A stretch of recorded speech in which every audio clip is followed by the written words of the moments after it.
Baik, Bapak sekalian secara makro sudah diurai, kemudian secara sektoral, mohon perkenan Pak Slamet Basuki untuk menyampaikan bagaimana kondisi capaian sektoral Kabupaten Nganjuk. Waktu kami haturkan, monggo Bapak. Monggo, siap.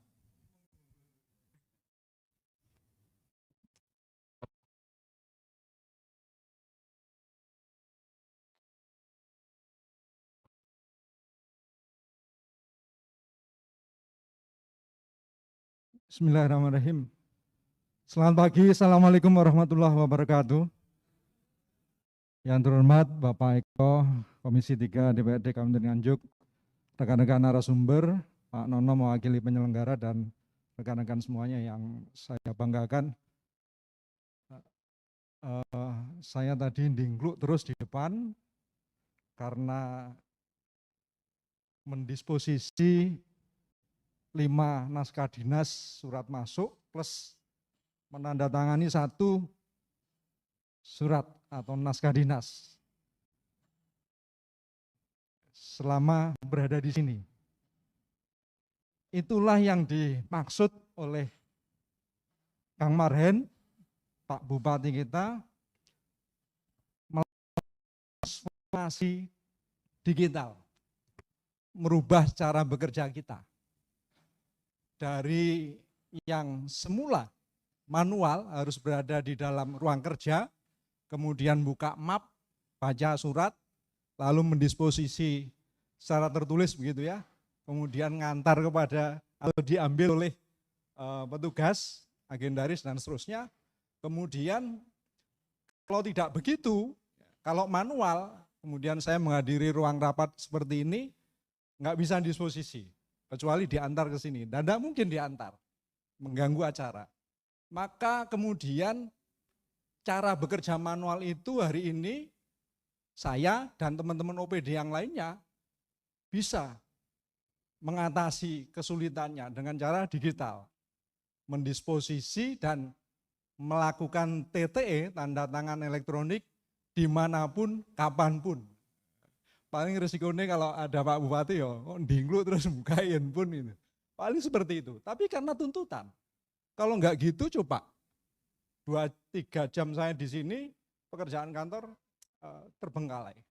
Teman-teman, saya ingin menggambarkan bahwa transformasi digital itu mau enggak mau sudah menjadi kebutuhan kita. Mau kita tolak kayak apa, enggak bisa. Dunia internasional, nasional kita memang seperti itu. Dan tuntutan publik seperti itu. Maka tadi tayangan Pak Bupati di depan itu transformasi digital. Dan nampaknya transformasi digital itu juga merambah ke sektor data, manajemen data, pengelolaan data. Itu. Nah, tadi sudah oleh Bupati gitu ya, ada bagaimana data itu bagian dari BE. Teman-teman ya, sayang sekali nih, ini self kritik bahwa ngambil kebijakan karena tuntutan tugas sudah meninggalkan ruangan ini untuk melakukan aktivitas yang lainnya. Tinggallah para pelaksana kebijakan begitu. Yang seperti ini nggak berkutik begitu loh. Untuk merumuskan kebijakan berbasis data. Tapi saya tidak ingin mengecilkan hati kita dan meskipun kita sudah 3-4 kali saya dengan panjenengan bertemu seperti ini, tak apalah. Begitu. Dan saya diminta oleh Pak Nono untuk menceritakan progres penyusunan data sektoral. Untung saja saya hanya diminta cerita progres. Oleh Pak Nono tidak ditagih hasil. Kalau ditagih hasil saya malu saya atau kita ya. Jadi saya diminta cerita progres penyusunan data sektoral. Data makronya sudah wilayahnya Pak Tik dan kawan-kawan di BBS, maka sektoralnya, mikronya milik kita begitu. Maka dari itu ya mumpung ada Pak Gun di sini, ada lebih-lebih Pak Eko, yuk saya dengan cerita saja ke beliau berdua, khususnya mungkin Pak Eko. Pak Bupati tadi ingin bahwa kebijakan kita harus ada hasilnya, gitu kan? Kemudian Pak Eko tadi cerita harus ada impact-nya, perubahan yang nyata begitu loh. Oke, nah Pak Bupati mencontohkan kemiskinan itu. Bagaimana mengemas tujuan impact kemiskinan menurun ke dalam pekerjaan teknokratik manajemen data, itu kan yang paling penting begitu. Ada dari Dinkes, teman-teman? Oke. Kita mungkin juga yang non Dinkes pasti familiar lah. Manusia kan pernah sakit ya, ke dokter. Di situ ada aktivitas mendiagnosis kali ya, atau apapun lah begitu ya. Mendiagnosis dilakukan oleh tenaga kesehatan, dokter. Kemudian yang berikutnya dia membuat resepnya, obatnya, dan petunjuk-petunjuk apa yang harus dilakukan oleh pasien supaya penyakitnya sembuh. Lalu kemudian yang ketiga, pasiennya menjalankan perintah tadi itu, minum obat, mungkin istirahat, makan yang cukup dan bergizi dan seterusnya. Lalu berikutnya kalau dipandang perlu melakukan kontrol kan begitu, kembali lagi untuk dicek. Sudah berkurangkah, sudah sembuhkah penyakitnya, gitu kan? Kalau sudah sembuh, clear. Sama seperti itu kira-kira manajemen data itu.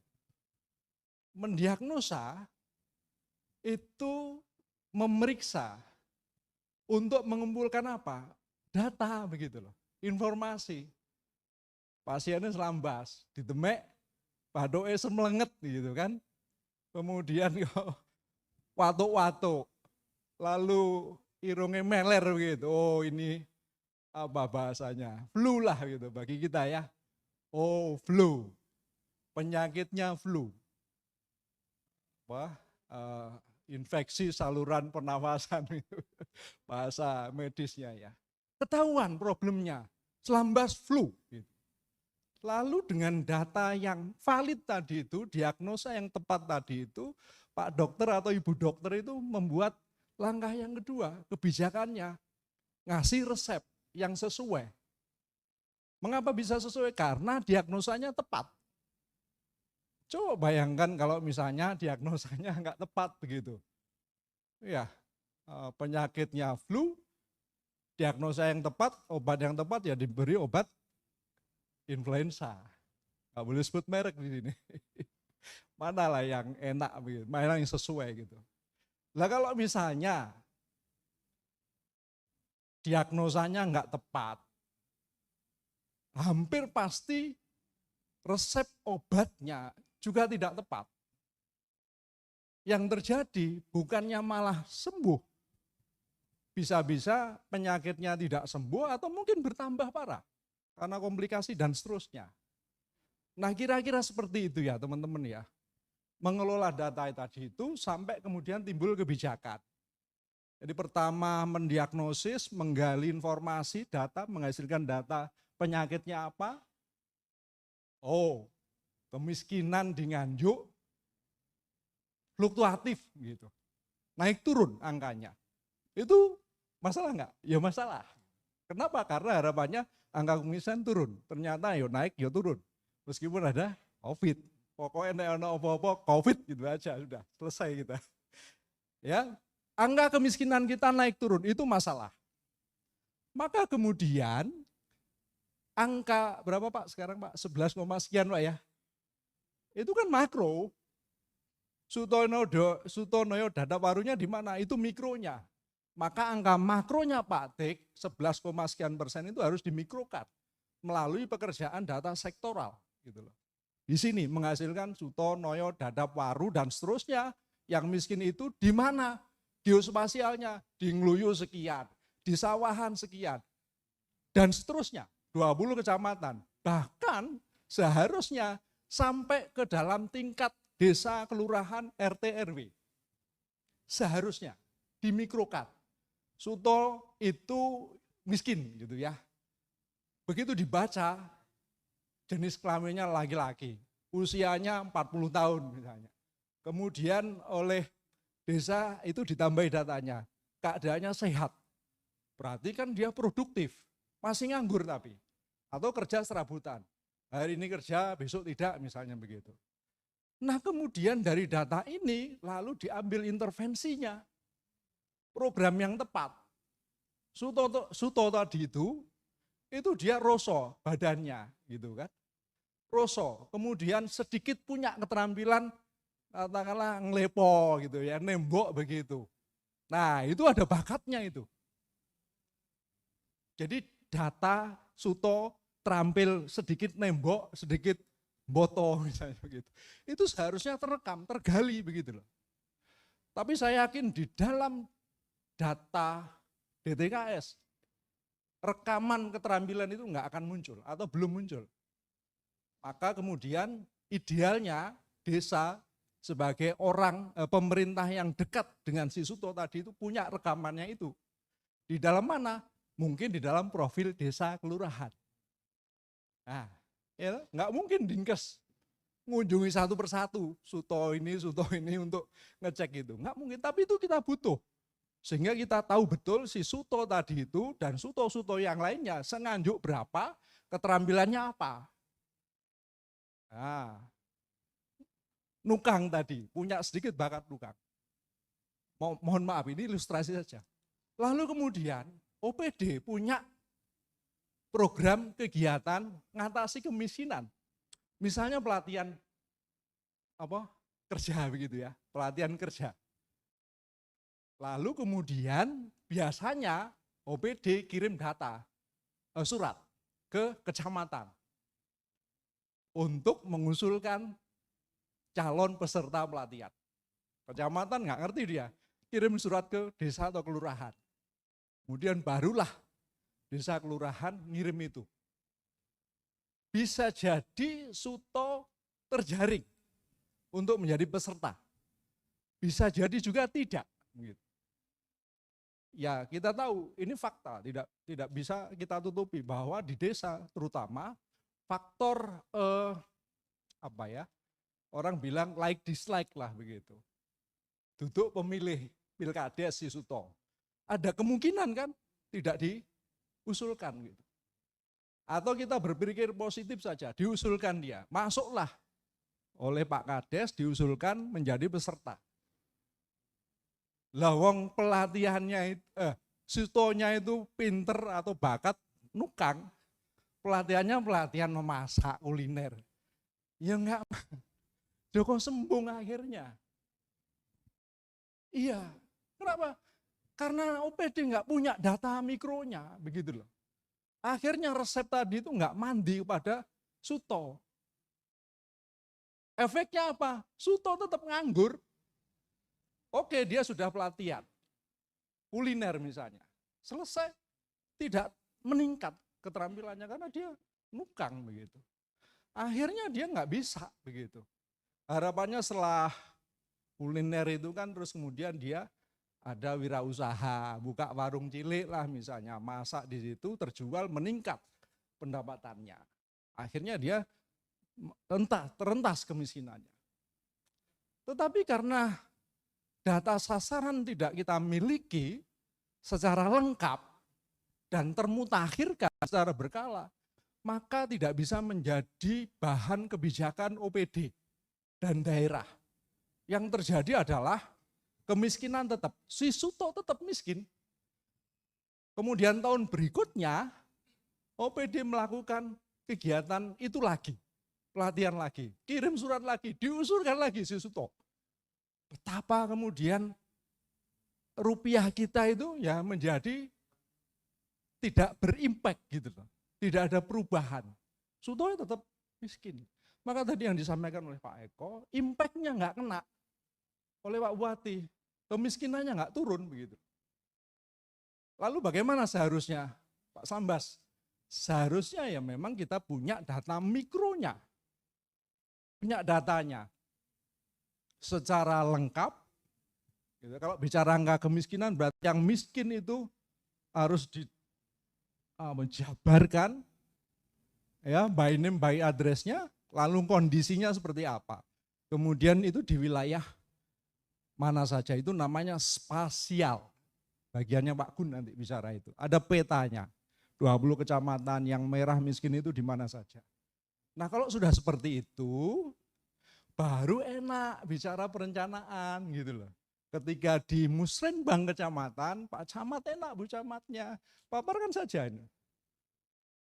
Teman-teman Pak Kades, Bu Kades, Pak Lurah, Bu Lurah, oke sama masyarakat gitu ya. Biasanya apa sih yang favorit ketika Musrenbang? Fisik, betul enggak? Pasti itu. Pak jalannya rusak, Pak jembatannya putus, dan seterusnya. Gedung dan faktakah itu? Memang mungkin fakta, tetapi juga ada fakta sosial lainnya yang harus kita intervensi. Maka dengan data yang lengkap, Pak Camat Sawahan misalnya, iki loh aslinya problem kita itu di 9 desa ada kemiskinan, merah semuanya. Kenapa nggak ada usul? Ayo kita usulkan. Kemudian ada per desanya muni di situ.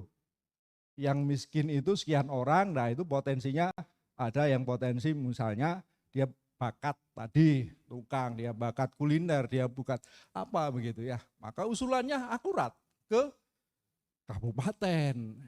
Kemudian di tingkat kabupaten juga begitu. Ketika membedah begitu, forum antar OPD, forum apa Pak No? Forum OPD ya, forum SKPD ya, forum perangkat daerah. Itu juga lebih akurat lagi. Misalnya ilustrasinya, OPDA punya pelatihan tenaga kerja. Karena APBD terbatas, meskipun niatnya ada, ya nggak bisa ngasih hanya pelatihan tok, tidak ada bantuan alat dan atau modalnya, misalnya begitu. Wes apes gitu. Ya, tapi OPD tadi itu sudah berusaha maksimal, punya data akurat, pelatihannya tepat. Jadi resepnya oke. Terlatihlah dia. Cuma OPD tadi masih ada sambatan gitu loh. Kami tidak bisa ngasih bantuan alat dan atau modal. Maka kemudian OPD yang lainnya, misalnya Dinas PMD, yang menaungi UPKX PNPM, yang sekarang menjadi BUMDes bersama, dengan aset miliaran itu, bisa berkontribusi untuk kemudian si Suto tadi itu diberi fasilitasi melalui UPK-nya. Skema kredit murah atau kredit super lunak misalnya. Nah itu 0% misalnya. Misalnya. Kemudian ditangkap di forum antar OPD tadi itu. Butuhnya berapa? Gitu loh. Nah seperti ini yang kemudian secara Pak Kang Marhen kan bilangnya itu teknokratik begitu ya. Ya memang jelimet begitu. Tapi kalau itu tidak dilakukan, kita lakukan, kemudian impact-nya tidak akan maksimal. Oke lah, mungkin IPM kita dari waktu ke waktu naik, 71,9. Sebelumnya 71, sekian, 0, sekian persen misalnya. Naik plus prestasi itu. 0, sekian gitu. Dengan setelah diintervensi dengan dana 100 atau 1000. Padahal bisa saja dengan uang 1000 itu kenaikannya lebih besar lagi gitu loh. Atau kalau mentargetkan naik 0,5%, tidak butuh uang 1000, cukup 500. Atau cukup mungkin 200, 300. Artinya sumber daya yang kita kelola mungkin boleh jadi belum begitu efektif. Karena problem data yang belum akurat. Ini baru bicara ngopeni data secara akurat. Yang ujung tombaknya kan kita ya, dengan itu yang sering ketemu gitu. Dan problem kita, saya lompat saja lah untuk menghemat waktu ya. Saya kira yang seperti ini kita sudah punya perbub, sudah ada tim kabupaten, sudah ada tim OPD, ada metadata, dashboard, SOP, lalu kita sudah melakukan collecting data di semua OPD, ada verifikasi, validasi, tapi pada akhirnya secara angka, kinerja manajemen data di Nganjuk masih sesuai harapan. Indeks SWBE terakhir 2,14 cukup menurun dari 2,62, oke. Di dalam itu ada Ada 3 yang berkaitan dengan manajemen data. 1, tingkat kematangan kebijakan internal manajemen data. Angkanya 2, terendah 1, tertinggi 5. Angka kita 2. Yo atuh sih. Nah, ini plusnya kenapa? Alhamdulillah sudah punya perbub kita gitu loh. Aman. Kalau ada perdaya mungkin lebih tinggi lagi gitu. Ya, oke. Terus kemudian kebijakan ini tadi, aturan, regulasi, lalu ditanyakan kematangan penerapan manajemennya satu. Pak Slambes apa problemnya di sini? Tidak bergerak secara solid. Itu problemnya. Baik di tingkat kabupaten maupun tim OPD. Iya. Kan kita harus, kalau mau sembuh ya kita buka-bukaan kan begitu. Siapa sih yang melakukan collecting data, verval data di OPD, maupun di data? Paling 1-2 orang. Kasubag PE, sekarang fungsional perencana, plus mungkin 1 atau 2 orang. Padahal sesungguhnya yang punya data adalah eselon kabaknya, kasihnya begitu. Itu problem kita. Gitu kan. Di tingkat kabupaten, mohon maaf, ya masih kalau dulu ya Bapeda ngopek gitu. Ngantek blenger. Sekarang letuk enteng didik menjadi Kominfo. Saya blenger sekarang ya. Pak Slambes, kemarin waktu des itu kami tanyakan datanya. Oke. Iya, silahkan baca sendiri datanya. Iya. Thank you infonya ya. Maka di sini masih di penerapannya masih 1. Tangga terbawah itu buruk. Untung Kang kemarin enggak di sini ya. Tapi enggak apa-apa lah, ini kan harus terbuka, mendiagnosis itu harus apa adanya supaya penyakitnya sembuh. Lalu kemudian otomatis layanan datanya juga masih 1. Tangga terendah. Karena manajemen datanya belum ada data yang akurat, valid. Layanan data kita masih 1. Kenapa? Data kita itu belum terbagi pakaikan. Ada sistem OSS, ada sistem si pentol perizinan.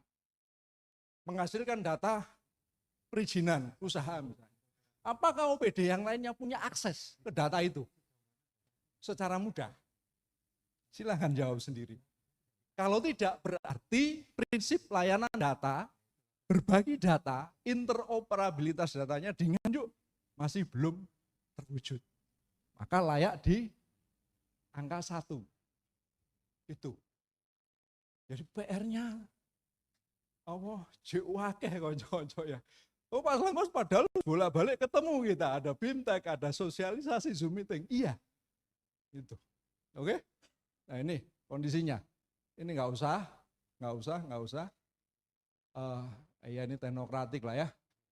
Faktor yang berpengaruh, salah satunya ini, Pak, ngapunten ini nggak ngudoro soalnya ya saya bicara fakta saja.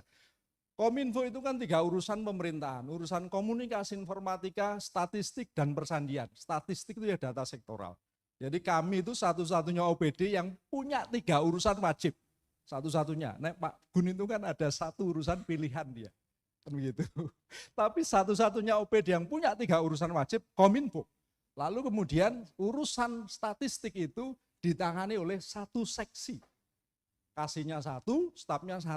Nangani data sektoral Nganjuk. Oke, lanjut. Nggak usah bicara anggaran ya. Oke. Yang kedua, sorry ya, teamwork kita gitu. Di tingkat OPD, tingkat kabupaten. Ini memang harus dibangun kalau mau problematika data terselesaikan, data yang lengkap, kemudian data yang valid, data yang termutakhirkan, yang terbagi pakaikan bisa terwujud. Ini harus disolidkan.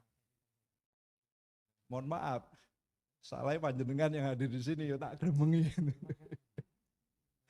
Jadi saya Pak Nono, Mbak Peda itu pengen pimpinan kita berso kemudian gremengi para kepala UPD gitu ya. Oke, apalagi? Ya itu aja lah ya. Kesimpulannya, secara real pekerjaan, masih ada sedikit aja. ini saya laporkan kepada Pak Nono, kepada Pak Eko. Oke ya. Ya, ini pekerjaan data di 2022. Sekarang kita sampai pada Desverval sudah selesai. Desverval selesai. Sudah ada koreksi dan segala macam, berarti ya boleh dibilang bahwa tahun ini semua OPD sudah menghasilkan updating data, tapi data IKK, ya IKK, sampai dengan kondisi 30 September 2022 atau triwulan 3 sudah kepegang tangan begitu loh, sudah terverifikasi, tervalidasi. Berarti tinggal nanti sampai dengan 31 Desember melakukan updating di triwulan keempat. Kepegang datanya, baru sesudah itu kita bicara publikasi datanya melalui saluran-saluran yang ada, apa dashboard A, dashboard B, dan seterusnya. Kemudian bicara pemanfaatan datanya. Nah, pemanfaatan data ini nanti proporsinya Pak Nono begitu loh untuk rancangan RKPD 2024 dan seterusnya. Saya kira mungkin itu teman-teman cerita terkini dari manajemen data kita. Jadi secara real capaiannya seperti ini, kemudian secara angkanya tadi bahwa indeks data kita masih 2 kebijakannya, lalu penerapannya 1, lalu kemudian layanannya 1, 2, 1, 1. Matur nuwun atas perhatiannya. Mohon maaf kalau ada yang kekurangan, kesalahan. Kalau ada diskusi, saya kembalikan dulu kepada moderator. Saya kira, Assalamualaikum warahmatullahi wabarakatuh.